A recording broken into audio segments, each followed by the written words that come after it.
Putin और Erdogan Syria पर करेंगे मंथन। सीरिया पर अटैक के लिए पुतिन से हरी झंडी चाहता है टर्की। सीरिया के कुर्दिश लड़ाकों को कुचलना चाहते हैं एर्दोगान। सैन्य कार्रवाई के लिए ईरान को भी भरोसे मिलेंगे एर्दोगान।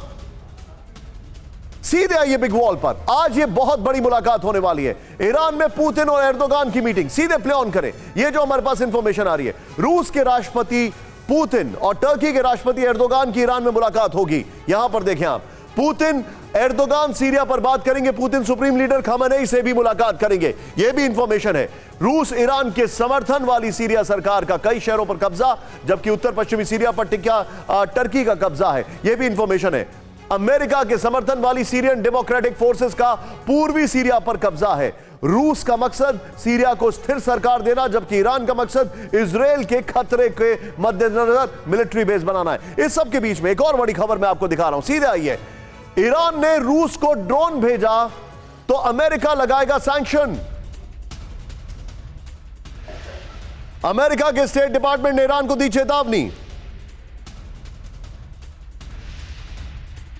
रूस के अधिकारियों ने हाल ही में कई बार किया ईरान का दौरा। कॉम्बैट ड्रोन पर हो सकता है ईरान रूस में समझौता। ये दोनों ब्रेकिंग, दोनों शॉट के साथ मैं सीधे चलूंगा जल चतुर्वेदी के पास। सर, पहला तो सवाल यह है कि मुलाकात भले ही कर रहे हो सीरिया पर, लेकिन मामला सीरिया तक नहीं रहेगा। आपका क्या असेसमेंट है बाइडेन के इजराइल और सऊदी के दौरे के बाद पुतिन का यह दौरा और पहला दौरा outside country after Ukraine attack? क्या असेसमेंट है सर?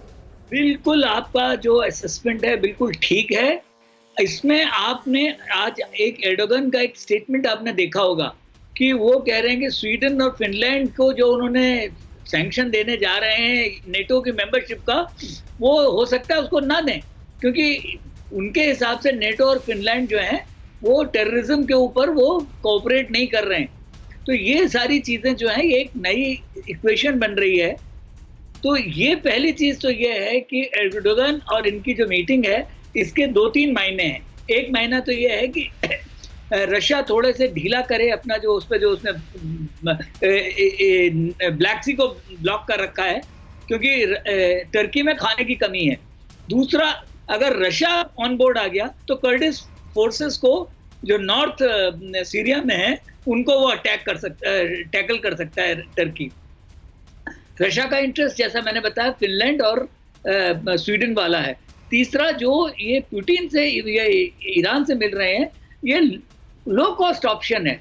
बड़े फाइटर प्लेन्स के बजाय अगर ये मिलेंगे इस तरह के ड्रोन्स जो कि कॉम्बैट ड्रोन्स होंगे तो वो काफी यूजफुल हो जाएंगे। right. तो ये जो है, ये चीजें जो हैं ये काफी सर, मैं आपसे आज एक बहुत ही टैक्टिकल और टेक्निकल सवाल पूछने जा रहा हूं, और वो टैंक्स के लिहाज से है।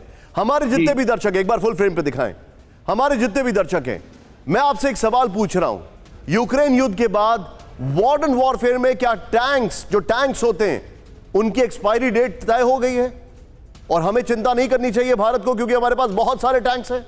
ये मेरा बहुत बड़ा सवाल है। लेकिन उससे पहले, फिनलैंड और स्वीडन को नेटो में शामिल नहीं होने देगा टर्की। है बड़ी खबर जो अभी जल चतुर्वेदी बता रहे थे।